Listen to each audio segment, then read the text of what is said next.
దేశాన్ని ఇబ్బంది పెట్టి మన దేశంలో ఇవాళ వ్యాపార సంస్థలు మూతబడి పిల్లల ఉద్యోగాలు ఊడగొట్టినందుకు ట్రంప్ పేరు పెడతావా? ఏం చేసిండు ట్రంప్? ఇలా మన పిల్లలు హైదరాబాద్ పిల్లలు అమెరికాలో ఉద్యోగాలు రాక నానా ఇబ్బందులు పడుతున్నారు. విద్యార్థులకు ఫీజులు పెంచిండు ట్రంప్, చదువుకోవడానికి అమెరికా పోకుండా ఫీజులు పెంచిండు.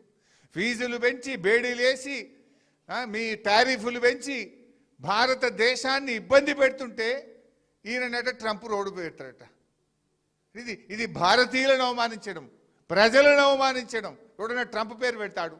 ట్రంప్ అంటాడు మన నోట్బుక్ ఎత్తగొడుతున్నాడు, మన టారిఫ్లు పెంచుతుండు, బేడీలేసి మన పిల్లల్ని అవమానపరిచి అత్యంత అవమానకరంగా మన పిల్లల్ని దేశం నుంచి ఎల్లగొడుతుంటే జైళ్ళలో పెడుతుంటే వాని పేరు పెడతా అంటే అసలు నువ్వు ఏం మనిషివి? నీకేమైనా సోయి ఉందా లేదా నాకైతే అర్థమవుతలేదు. ఇంకా చాలా విషయాలు ఉన్నాయి, అవి సమ్మిట్ది మళ్ళీ మాట్లాడుకుందాం.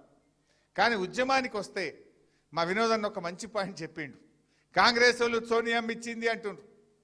నిజంగా మరి డిసెంబర్ 23 కూడా మనం తెలంగాణ విద్రోహ దినాన్ని 21 కదా 23 కూడా మనం విద్రోహ దినం జరపాలి. అప్పుడు కూడా సోనియమ్మ తెలంగాణ ఎగబెట్టింది, ఇచ్చిన తెలంగాణ వెనుకకు తీసుకున్నదనే చర్చ కూడా మనం ప్రజల్లో పెట్టాలి.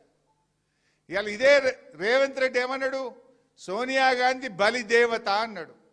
500 మంది పిల్లల చావుకు కారణం సోనియా గాంధీ.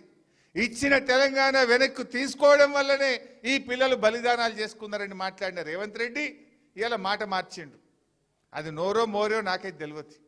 అప్పుడు బలిదేవత అంటాడు, ఇలా దేవతనట. ఆమె పుట్టినరోజు కనుకనే తెలంగాణ తల్లిని మార్చి పారేసిన అంటాడు.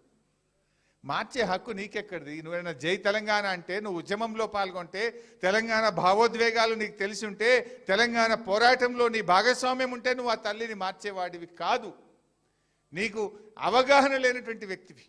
అందుకే ఇవాళ తెలంగాణ తల్లిని మారుస్తున్నావు, తెలంగాణ చిహ్నాలు మారుస్తున్నావు, తెలంగాణ ఉద్యమ చరిత్రను దెబ్బతీసే విధంగా వ్యవహరిస్తున్నటువంటి పరిస్థితి.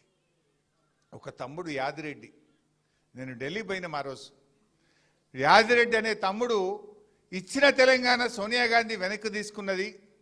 ఇక్కడ ఉస్మానియా యూనివర్సిటీలో మా శ్రీకాంతాచార్యో, మా ఇషాన్ రెడ్డో, మా యాదయ్యనో, ఒక చెల్లె మహబూబ్ నగర్లో సువర్ణనో ఎంతోమంది పిల్లలు బలిదానాలు చేసుకుంటుంటే మా గోస ఢిల్లీకి ముడతలేదు, మా గోస సోనియా గాంధీకి తెలుస్తలేదు అని ఆ తమ్ముడు యాదిరెడ్డి ఢిల్లీకి పోయి ఏఐసిసి కార్యాలయం ముందు సోనియా గాంధీకి ఉత్తరం రాసి జేబులో పెట్టుకొని ఢిల్లీలో ఆత్మహత్య చేసుకున్నాడు యాదిరెడ్డి.